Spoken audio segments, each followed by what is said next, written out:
தங்கச்சி கலையரசி கண்ணன் துணை சேர்மனா இருந்தாங்க, கண்ணன் பிரசிடென்ட் இருந்தாரு, வைஸ் பிரசிடென்ட் இங்க உட்கார்ந்து இருக்காரு. கிராமத்துல நீங்க வீடு கட்டிக்கிறீங்க, தோட்ட வீடு, அந்த வீடு இந்த வீடு கட்டிக்கிறீங்க. அவர் வந்து வரி கேட்பாரு, வைஸ் பிரசிடென்ட் கேட்பாரு, பிரசிடென்ட் கேட்பாரு, மெம்பர் கேட்பாரு, ஒரு வரி போட்டுக்கலாம். இப்ப அப்படி கிடையாது. உள்ளாட்சியில கிராம பஞ்சாயத்துல நீங்க அனுமதி வாங்காம வீடு கட்டினீங்கன்னு சொன்னா ஒண்ணு சீல் வைப்போம் அல்லது வீட்டையே இடிப்போம். சொல்றது யாரு? இந்த சர்வாதிகார ஆட்சி. நாங்க அரசு கொடுக்கிற அந்த விதிமுறைகளுக்கு எதிரானவர்கள் அல்ல.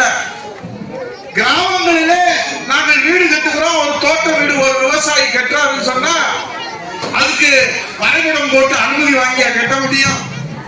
அது கட்ட முடியும். அதனால இப்ப என்ன செய்யறாங்க, அது இடிப்போன்னு சொல்றாங்க.